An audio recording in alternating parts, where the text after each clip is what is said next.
Thousands of people die every day. They die of natural causes, or by accident, or by disease, or by violence. Many leave grieving wives, or grieving husbands, or sons, or daughters. While grief alone is often too much to bear, many of those who are left behind also face the devastating effects of financial insecurity.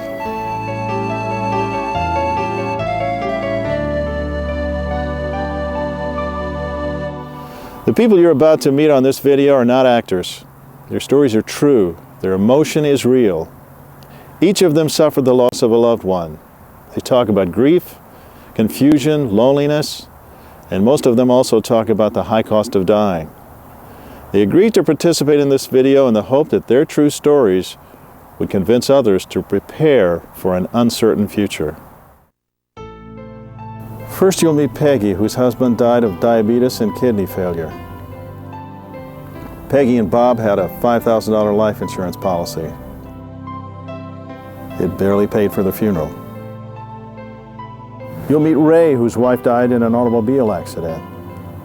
Ray talks about the loss of dignity he suffered when his daughter and son-in-law had to pay for his wife's funeral because he had no money. You'll meet Carol, whose husband protected his family with life insurance provided by his employer. But Carol and her husband had never shared simple things like paying bills or balancing a checkbook. They had no plan for their family in the event that one of them died. And suddenly, Carol had to face the future alone. You'll meet Mike. He and his wife were enjoying their busy, fun lives in the city. Life insurance was the furthest thing from their minds. Mike's wife died during childbirth, leaving him alone and financially insecure with a little baby boy. You'll meet Maria. Like many young couples today, Maria and her boyfriend were not married. They were living together and planning for marriage. They had 2 small children and no life insurance when Maria's fiancé was killed in a drive-by shooting.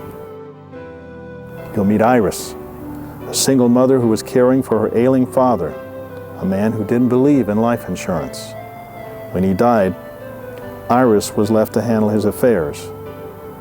His affairs did not include life insurance. And you'll meet Sharlyn. Like so many other people, Sharlyn and her husband relied on the insurance they had at the factory where he worked.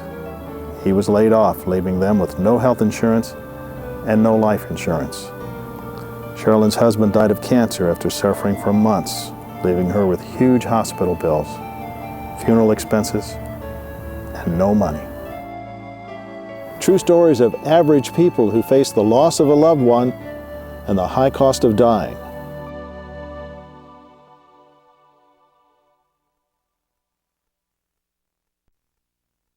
My husband Bob died about 1.5 years ago, and we were married for 40 years. The first 10 years we were into just having a normal, fun marriage. We had a child, and then when we should have been thinking about insurance, because you never think about someone getting sick or getting diabetes, or so by the time that he was diagnosed with it, then it's hard to get insurance. So when my husband died 1.5 years ago, we had very little insurance, enough to bury him. I thought that I was well prepared for his death because he had been sick for so long. But after spending 40 years with someone, no one else can fill their shoes, or you just are so aware of each other. You become one. You're aware of each other's feelings, and it's hard to explain, but I guess you'll just never find anyone else to fill that space. It's a lonely feeling. We had 3 policies for life insurance, and when my husband first got sick, he thought that he had to cash a couple policies in to help pay for some medical expenses, and he did it without asking me or talking to me about it.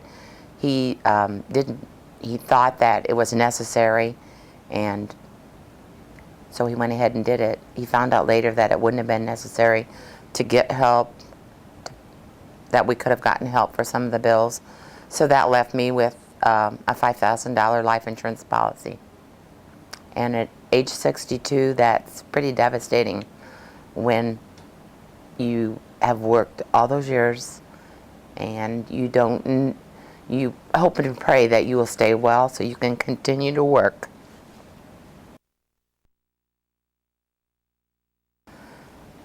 Bob and I were like everyone else, even though the last couple years he was really sick, or when he first got sick, and you know that that's what will happen in the end. You still never believe it, and you can't do last minute planning. You have to have planned long before something happens. And then instead of just being able to dwell on the person that's sick or everything, you have to wonder how you're going to survive, or how you're going to bury the person, or how you're going to make it. And it's true. No one ever believes it will happen to you. Even when you're living with someone that is so sick.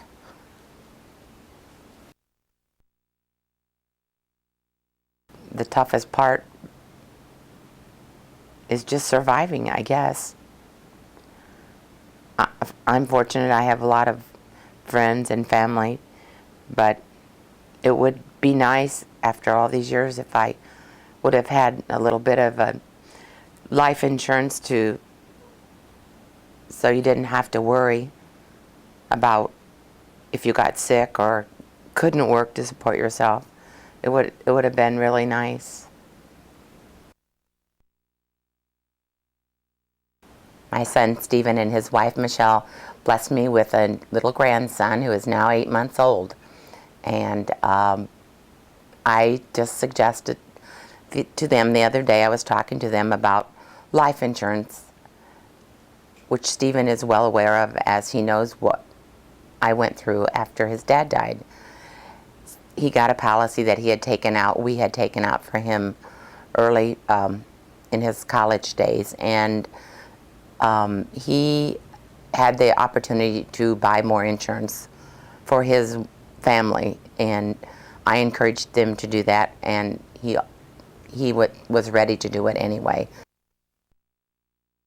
In your 20s and when you're young and your kids are little, it's not something that is a priority because you think that will never happen to you, but it will. It can.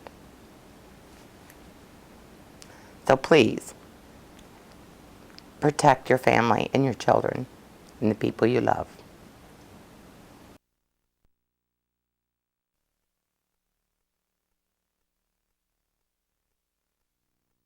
Just from out of nowhere, this car turned right smack in front of me. I was driving about 40-45 miles an hour. I jammed my brakes, didn't do any good. I slid right into the car, hit her right broadside. She then went across and hit another vehicle, and I didn't even get a scratch. I knew my wife was hurt. She was laying limp back in the seat, hollering and crying and taking on, you know. And pretty soon the ambulance came and took her to the hospital. Then another ambulance came and took me to the hospital. And this was about 11 o'clock when it actually happened. And it was probably 2 hours or so that I was laying in the emergency room waiting for them to get to me. I had no idea how my wife was doing or anything. I knew she was hurt, but I didn't think it was real serious. So just shortly before they came to take me to x-ray, the doctor came in and he says, "I've got some real bad news for you." He said, "Your wife didn't make it." And of course, everything just fell apart at that point. My world just turned upside down. So I thought, God, I don't know what I'm going to do. I'm not prepared for this in any way. It's the most horrible thing that I ever went through in my life. Because we were married for 39 years. And like everybody else, we had our ups and downs and our problems. But you know, my wife had been sick for several years, about 9 or 10 years. Real difficult. She had had heart surgery 2 times. She had had a kidney transplant. She was a severe diabetic.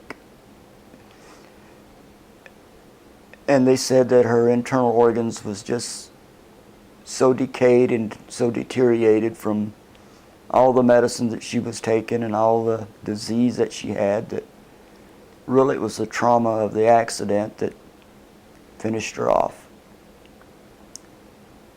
And it's been tough.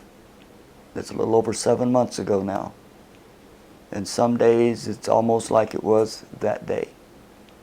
It's just a real difficult thing. I remember just a few minutes after that they told me that my wife had passed away there in the hospital. My pastor was there, and I remember turning to him and saying, you know, I don't know what I'm going to do, because I didn't have a penny insurance on her. And he said, well, you don't worry about it. It's going to be all right. I didn't know how it was going to be all right, because I did not have any insurance. We had tried to take out insurance policies numerous of times prior to this, but because of the terrible medical expenses, you know, the amount of money that I made and stuff, we just get to the point we couldn't afford the premiums, and the insurance would go. That ate at me time and time again. But to sum it all up, that day, that 2.5 to 3 hours cost over $30,000. And I didn't have a red cent of insurance. After my wife died, my daughter and her husband came through for me. They provided the means to bury my wife, the funeral services, the cemetery arrangements, because at that point I didn't have anything. And of course I had other family members and friends that donated money, like to her memorial, you know, that type of thing, that helped me financially to pay the rent and other expenses that had incurred. And so it was just of good friends and my daughter's church and people in my church, you know, they all donated money. But you know, it's just a bad thing and a sad thing that you have to relate to or turn to somebody donating money to get through a time like that. And it makes you feel real small when you know that you can't do those things on your own like you're supposed to and like you want to. I called her mom. We were together so much. I've had people tell us, you guys are inseparable, because usually wherever you see one of us, you would see the other one. And I would call her mom. And even now, I take spells of thinking of stuff and whatever, and I'll almost turn around and say, well, what do you think, Mom? And then it dawns on me that she isn't there anymore. It's just like a big part of me is gone. Shortly after all of that took place, I took care of my funeral arrangements, I took care of my cemetery arrangements, and I also purchased life insurance. So I tried to make sure that my children will never have to face nothing like that again with me. And I've got more than enough insurance, even without the prearrangements, to take care of my passing. But I figure with my 4 grandchildren that I have, and they're all little bitty guys, that when I pass away, the excess insurance money that would be left over would be good to go for their college education. and to help them to get a start in life. So it's not a waste. It's not a waste. It's a benefit to have that insurance.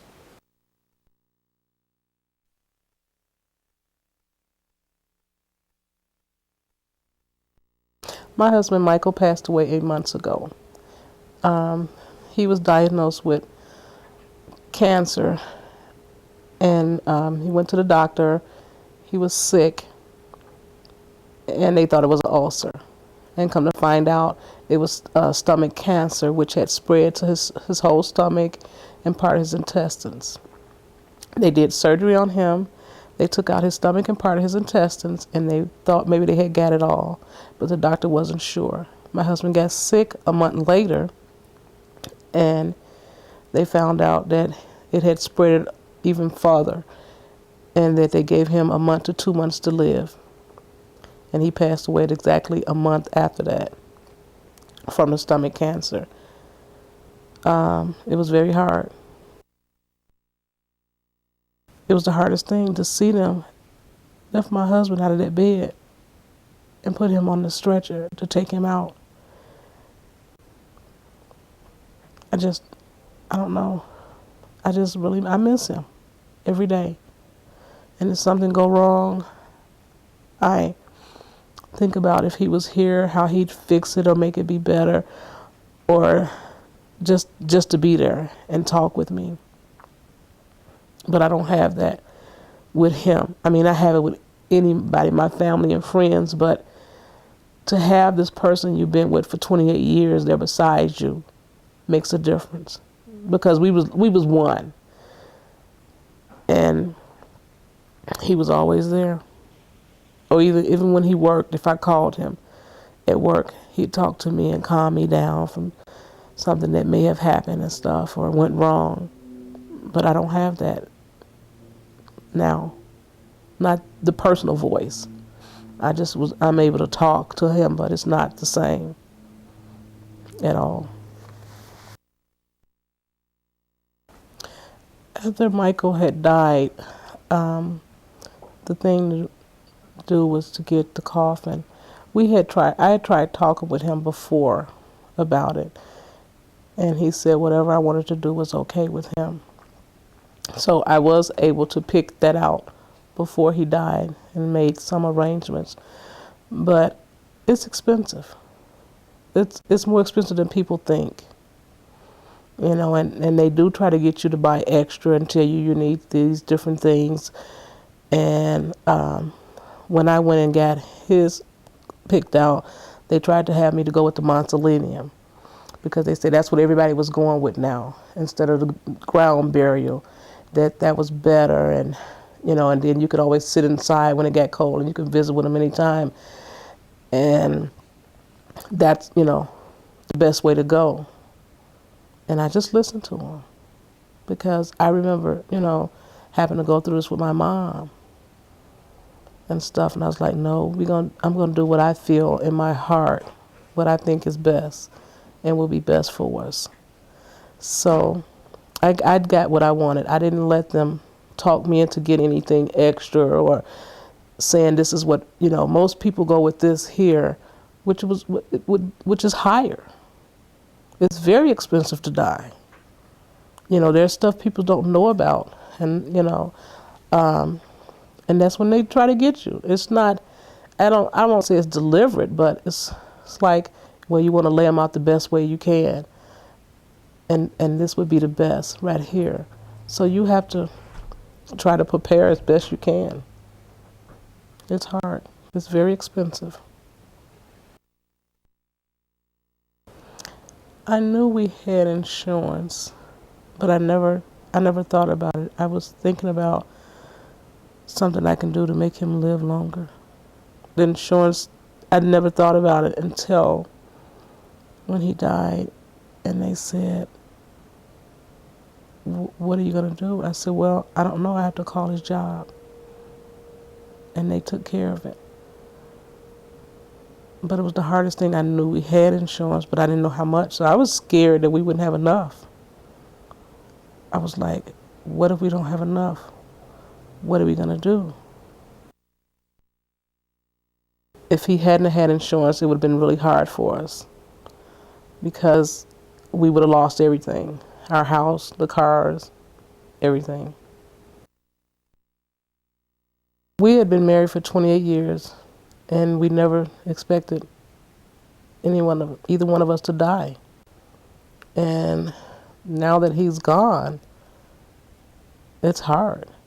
You have to learn things that the other person always did, as opposed to now you have to do that along with everything else you did, because we split things up, and he was the bill payer, and now I got to learn to do that. But we didn't expect, death happens to someone else, and it happens to an older person. You don't look at death as happened to a young person. It don't just seem right. Get the insurance. Get the insurance. You can't afford a lot right now and get something, but get the insurance.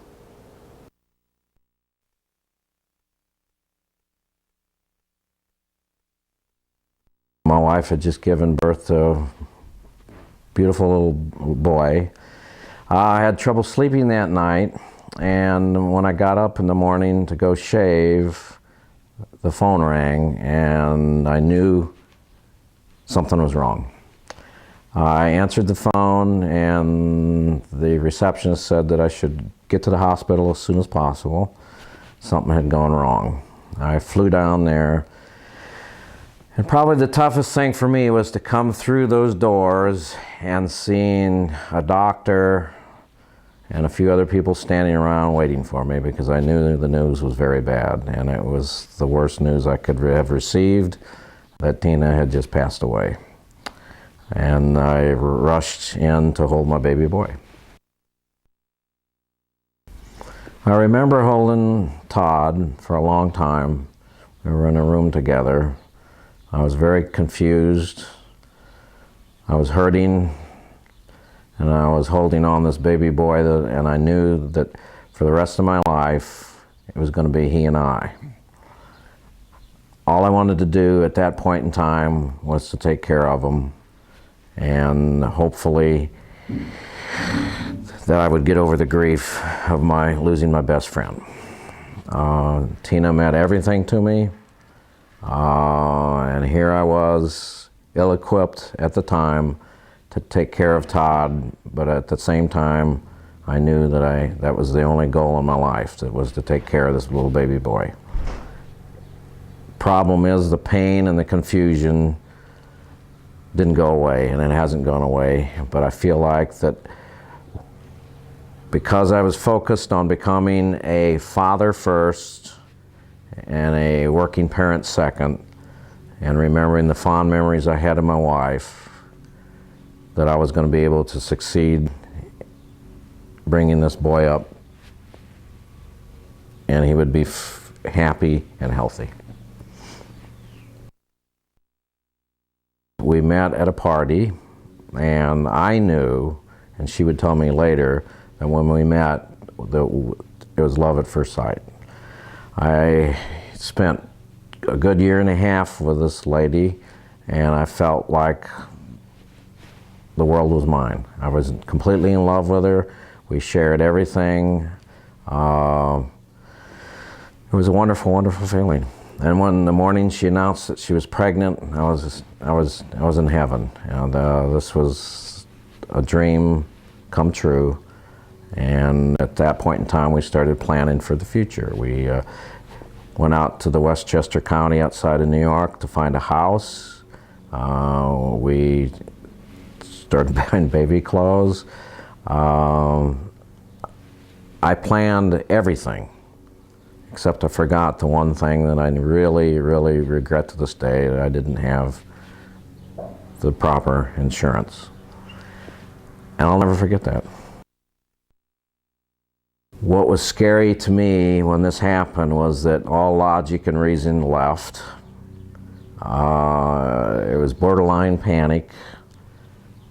The pain of losing somebody that you love so much is it just takes over. The closest thing I can say is that the emotion takes over your thought process. You can't think clearly, even addressing an envelope for the mail or answering the telephone all become very difficult things. And this is when you need to rely on the family structure, friends, people who can understand that for a while you can't function.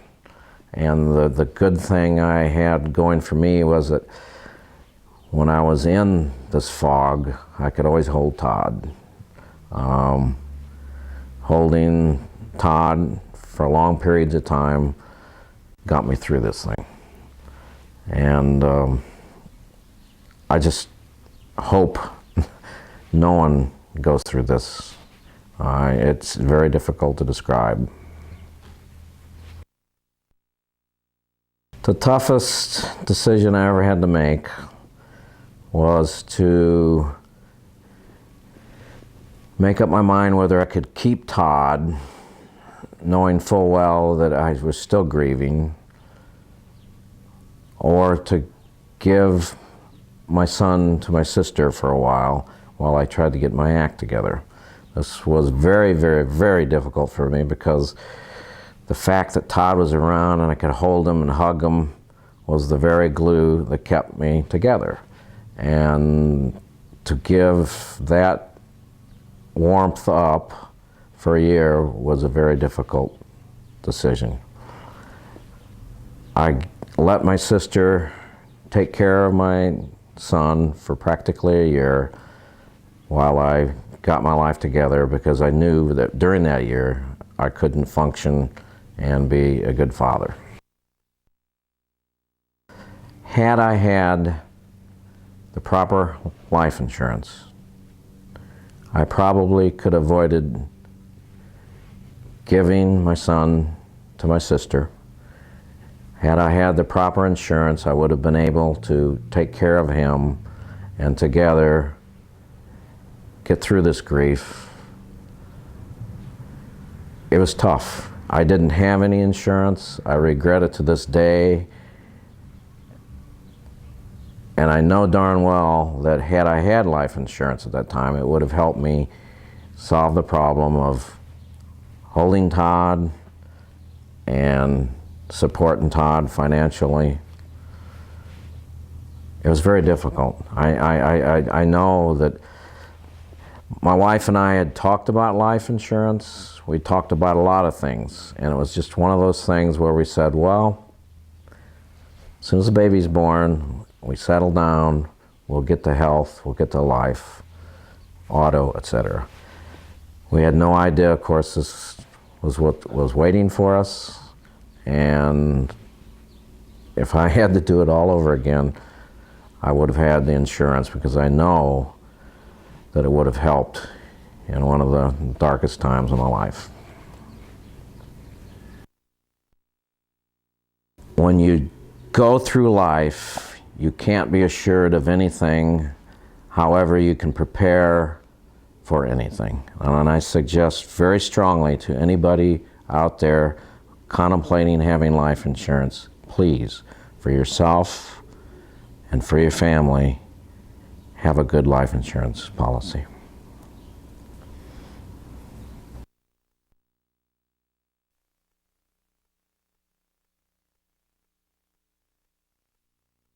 I met my fiance in a community event. He was with his friends and stuff, and he jumped out of the car to try to talk to me and try to get my number. And he kept pursuing me because I kept seeing him through the event, and eventually it worked because I ended up giving his number and realized that his birthday was 2 weeks from the time that the event had happened. And we associated and started dating. And later on we ended up wanting to live together. And we had this situation where we had our first daughter and had talked about wanting to have kids and stuff, but the first child was not something that we planned quite away, so it was kind of a little bit difficult for our families to deal with it. But as parents, we decided to go ahead and get together. We were planning to get married, but I was at the time going to school, so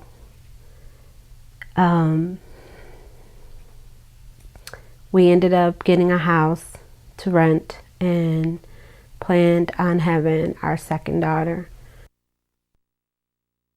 Every Sunday we would get together at our different friends, couple friends that had kids' house. We always gathered together to fellowship and just be around friends. And with this particular day, it probably was one of the hardest day for me as a woman, because you never think that things would happen to your families. And but the area was known of high crime and gang-related stuff, but we never lived in fear. We never taught our daughters to be in fear of anything, because we would just educate them and let them know that not everybody's good. Teach them things, fundamental things that parents teach their kids.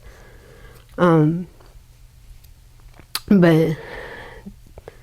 this day was the day that he was in the front yard with his friends and I was in the back, and our youngest daughter was there in the front yard, and we heard commotion, and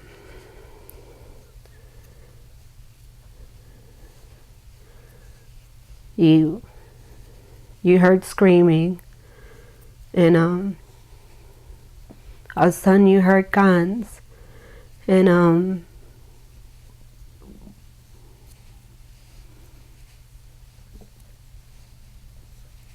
I came running to the front because I knew my daughter was in the front. And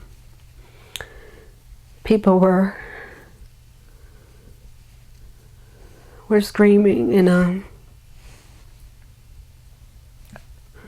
I saw my fiance and my daughter on the ground. The kids, and that's what they were. They killed my fiance. They ranged from the age of 10 to 15 as an initiation to a gang. So they all got tried as juveniles.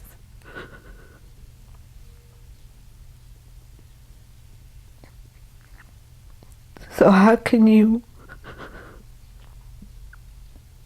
I mean, that's kids.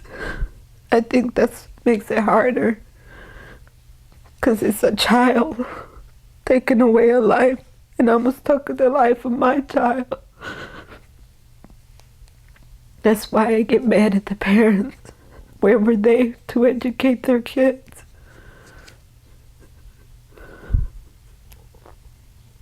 I think that's why I work with kids that are hard in my community, because I don't want them to make the bad choices and change somebody's life.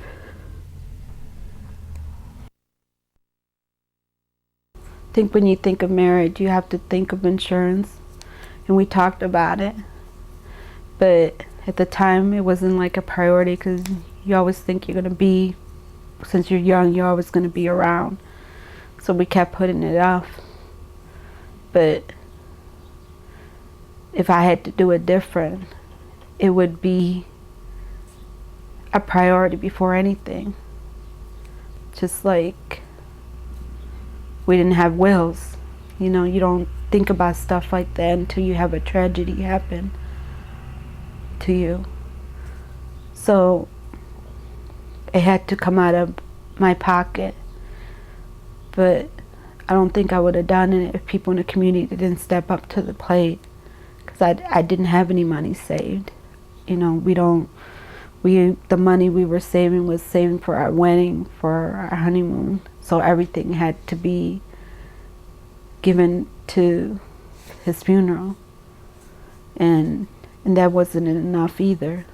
So if it weren't for friends and family and community, I don't think I would have known how to pay for his casket, pay for the burial and spot, the stone and everything.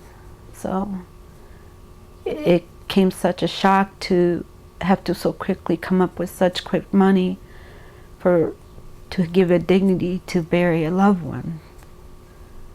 But you don't think about stuff like that, because you think nothing like that would happen to you.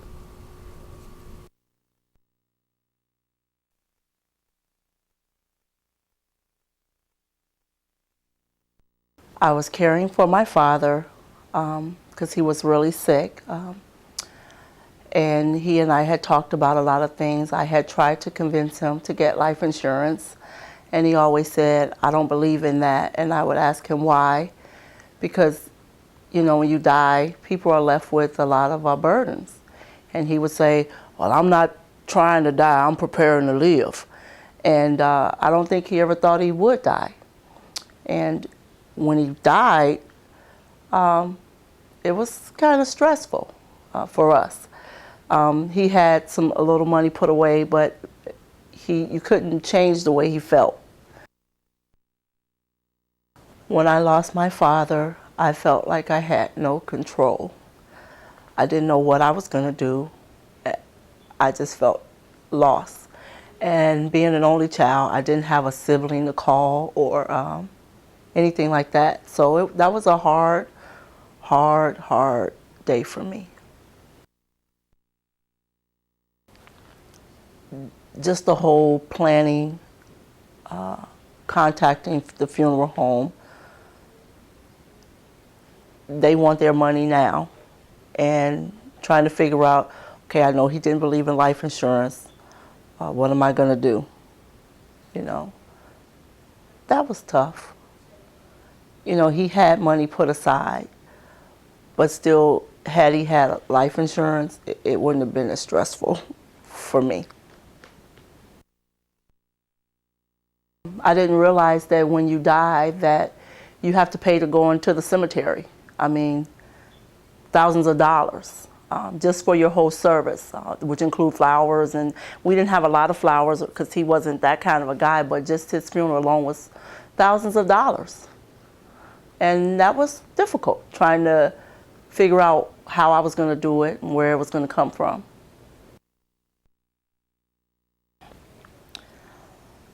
When my mother died, having to go into your savings, something that you've saved hard, earned money for it, to take that out can put you in a bind. So when I would try to convince my father, he was from a different era, a different generation, and I couldn't convince him. But since he died, it has made me look at things. It's a lot more beneficial to you to have life insurance so that you don't have to worry about how you're going to pay for a funeral or how your family will live after you're gone.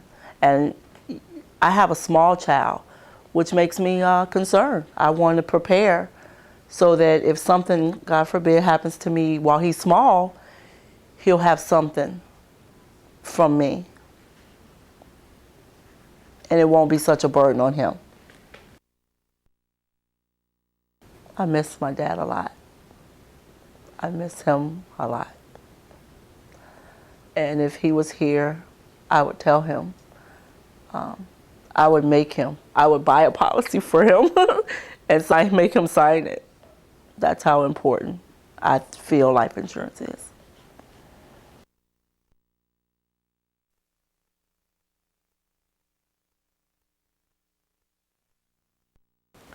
My husband, Bill, passed away 4 years ago with kidney cancer. It was a shock to us. He never was sick. He was healthy. And he complained of his arm. And He just didn't want to go to the doctor because he knew we didn't have any hospitalization or life insurance or anything. And so after Super Bowl Sunday, I took him in because he was really getting bad. And so we went there, and the doctor took x-rays of his arm because his arm was hanging by 1/4 of an inch. And they said, well, you're full of cancer. And he said, well, how long do I have to live? And he said, I can't tell you. Well, I thought first of cancer, and it's a long ordeal and no money. It was no hospitalization. We only had the $5,000 life insurance. And we didn't know what we were going to do, and he didn't want to go back. But I talked him into going back to see if there was help. But there wasn't any help for Bill. He was diagnosed February 12th or 13th, and he died that following month in March. I remember him telling my friend that night she come over and talked to Bill. He said, I hate it because Sharlyn is not being left financially stable. He says that's the only thing I fear about dying, that I don't have her taken care of. Now, if I would have had more, I said, we're in the process, of losing the home. And I have the 84 Bronco. I haven't been going to the doctor, but I had to go recently because I do have high blood pressure. I don't go and get my eyes taken care of. I go to Walmart or Walgreens to get the little reading glasses. And my teeth, they should probably be taken care of too. And when something goes wrong, people say, well, why don't you go to the doctor? Well, how can you go to the doctor when you don't have any money? Bill and I, we were always able to afford our children and afford our home until everything just kind of fell apart in a way at the end. And we never did really discuss having more hospitalization or life insurance because you just don't. We were just going and doing, and our family kept us busy, and then with his business it kept him busy, and you feel good. You just don't think anything like that would ever happen. And then when it does, the bottom just drops out of everything. I've talked to my kids about life insurance, and they got good jobs at big organizations here in town. They do have life insurance through their companies. But I recommend to these young kids, and I've even told mine, you need something outside of that firm, because if something would happen, if they would get sick and they'd lose everything, then they don't have anything else. They may have maybe a 30-day period, I don't know, because it's been so long.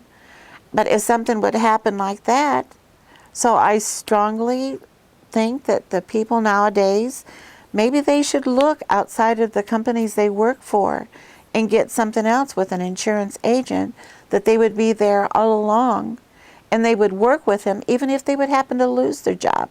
Maybe they could offer them something very secure, but something that they could afford, especially when they have young children. They have homes, they have cars. And today, the younger generation, they have beautiful homes. They have 2 cars. And inside those homes, they've got to have homeowners insurance too. And what about the little ones growing up? They've got to have something in case something would happen to their mother or their father. There's got to be a way that the insurance companies can get into the people, the young people especially, and tell them they need something more than just what they've got at their place of employment. If there was more of a policy where it could have been more money, I think I would not have been so stressed out and so keyed up. Not only losing your husband, but knowing that you're going to lose everything that you both worked together for your life. Death is a fact of life. Just as we're born, we will die. Our friends will die and our loved ones will die. We can do little to keep death from touching our lives, and we can do little about grief except to extend a hand and let the bereaved know that we care about them. We can do some things to help to prepare for an uncertain future. And we can do some things to help to manage the high cost of dying. Sit down with your family at least once a year and talk about the future. Work with a final arrangements planner. And as the people in this video suggested so strongly, make sure you have adequate life insurance. After a death, the dollars from those life insurance policies put food on the table. Those dollars pay the rent or the mortgage payment. And in many cases, those dollars literally hold families together. The people in this video told their personal stories in the hope that you would do a better job of planning than they did. Now it's up to you.